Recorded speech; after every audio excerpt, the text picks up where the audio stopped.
BJP నాయకుడు సత్యకుమార్ వెంకయ్యనాయుడు గారికి ఒకప్పటి సహచరుడు లేకపోతే వెంకయ్యనాయుడు గారి దగ్గర పనిచేశారు. ఆ తర్వాత ఇప్పుడు పార్టీ జాతీయ నాయకుడిగా ఉన్నారు. రాష్ట్రంలో కీలకమైన పాత్ర పోషిస్తున్నారు. ఆయన నిన్న మాట్లాడినటువంటి మాట, ఆయన వాస్తవంగా చంద్రబాబు గారు అంటే వీరాభిమాని, తెలుగుదేశంతో పొత్తు కోసం తహతహలాడేటువంటి భారతీయ జనతా పార్టీ మూలాలు ఉన్న వ్యక్తి. ఆయన వాస్తవంగా కాంగ్రెస్ ఏదే తెలుగుదేశం నుండి వచ్చినోళ్ళు అనుకోవడం వేరు, బట్ భారతీయ జనతా పార్టీ మూలాల్లోనే పుట్టి పెరిగినటువంటి ఆయన తెలుగుదేశంతో కలిసి వెళ్ళాలని కోరుకుంటాం. ఆయన మనస్తత్వం అది సహజంగా జరుగుతున్నటువంటి చాలా ఏళ్ల నుంచి జరుగుతున్నటువంటి పరిస్థితి.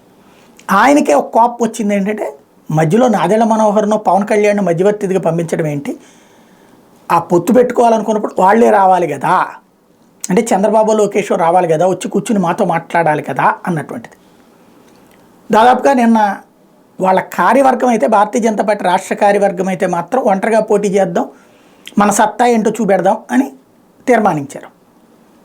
అదే సందర్భంలో కోర్ కమిటీ మాత్రం పొత్తులకి ఓకే అందంటూ ఈనాడు ఆంధ్రజ్యోతి రాశారు. దాన్ని ఏం ఖండించలేదు పురంధేశ్వర్ గారు. ఖండించకపోగా అధిష్టానానికి మా వైఖరి చెప్పేశామంటూ చెప్పారు. దాన్ని బట్టినే అక్కడ వీళ్ళు కూడా అదే చెప్పారన్నటువంటి వాళ్ళ వార్తలకి రుజువు చేశారు. ఎందుకంటే మేము అట్లాంటిది ఏం చెప్పలేదు, కోర్ కమిటీ అధిష్టానం ఏ నిర్ణయం తీసుకుంటే అది అమలు చేస్తామని చెప్పామని తప్పించి అని కాకుండా అధిష్టానానికి మా నిర్ణయం చెప్పామని చెప్పారు. అయిపోయింది, అక్కడితో ఆవిడ కూడా అటు పక్కే ఉంది.